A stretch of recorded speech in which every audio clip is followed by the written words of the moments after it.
আসসালামু আলাইকুম গাইস, সবাই কেমন আছেন? আশা করি সবাই ভালো আছেন। আলহামদুলিল্লাহ আমিও ভালো আছি। তো দেখতে দেখতে চালের ডালাইটা শুরুই করে দিলাম, দেখতেই পারতেছেন। আলহামদুলিল্লাহ আপনাদের দোয়ায় চালটা ডালাই করতেছি।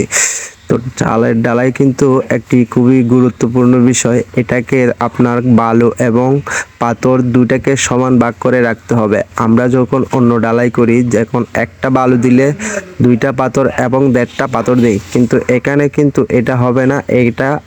এখানে ডালাই করতে হলে অবশ্যই সমান সমান ভাগ করে রাখতে হবে, যা একটা বালু একটা পাথর দিয়ে সিমেন্টের পরিমাণ দিয়ে তারপরে মিক্সার করে দিয়ে ডালাই করতে হবে। আর ডালাইটা দেখতেছেন অবশ্যই কোনি দিয়ে ডালাইটা করতেছি। আসলে এই ডালাই বানাইতে হলে খুবই একজন পুরনো হেল্পার লাগবে। পুরনো হেল্পার ছাড়া এসব ডালাই কিন্তু বানাতে পারবে না, কারণ কি ডালাইটা শক্তভাবে বানাতে হয়।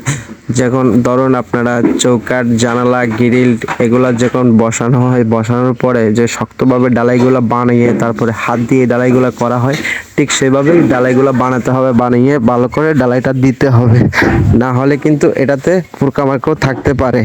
আসলে এই চাল ডালাই কিন্তু আমি এটা নিয়ে অনেকটাই করেছি, তবে এখানে কিন্তু অন্যরকম করে করতে হচ্ছে। বড় বড় চাইনিজ চাল ডালাই করেছি, আর অন্য জায়গায় কিন্তু সেখানে বেশিরভাগই সিড ব্যবহার করেছি। আর এই চালটি ছোট হওয়ার কারণে আমি সম্পূর্ণ চালটি কিন্তু কাঠ দিয়ে করেছি, যার কারণে ডালাইটা দিতে আমার খুবই ভালো লাগতেছে। আসলে প্লেন সিটের যদি চাল হয়, আপনারা যদি প্লেন সিট দিয়ে স্যাটারিং করেন, তবে ডালাইটা ভালো করে দড়িয়ে দিতে হবে, কারণ প্লেন সিটের ভিতরে ডালাইটা বেশি দৌড়ায়। আর কাঠের ভিতরে ডালাইটা যেখানে দিবেন ঠিক সেখানে বসে থাকবে ঠিকঠাকভাবে। আর প্লেন সিট হলে ঠিক সেভাবে বসে থাকতে চায় না, একটু নাড়াচাড়া খাইলে কিন্তু ডালাইটা নিচের দিকে নেমে আসে। তো আমার এখানে কাঠ দেখতে পারতেছেন শাটারিং করেছি, এই কাঠ দিয়ে কোনো সিট ব্যবহার করি নাই। ছোট হওয়ার কারণে আমি কিন্তু কাঠ ব্যবহার করেছি।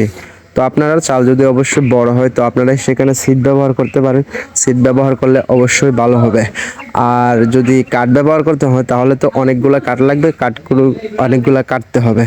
তো সেখানে সিট ব্যবহার করাটাই ভালো, যার কারণে কাঠের কিছু বরকত হয়ে যাবে। তো দেখতেই পারতেছেন ডালাই কিন্তু আস্তে আস্তে এদিক দিয়ে সরে আসতেছে। তো আপনাদের দোয়া এবং ভালোবাসায় এইগুলাতে করতে পারতেছি। আর আপনারা যে ফেসবুকের মাধ্যমে আমাদেরকে এত ভালোবাসা এবং সাপোর্ট করেন, সেটার জন্য কিন্তু অসংখ্য অসংখ্য ধন্যবাদ আপনাদেরকে। আর যেটা বড় কথা হচ্ছে, চালের নিচে যে মশলা ডালাই দেওয়ার সময় মশলাগুলো নিচে পড়তেছে, যে আমার পায়ের কাছে, এগুলা কিন্তু নিচে রাখা যাবে না। এগুলা পরবর্তীতে আবার উঠাতে হবে। উঠিয়ে যখন এই নিচের ডালাইটা দিবেন, এখানে কিন্তু বিটও থাকে।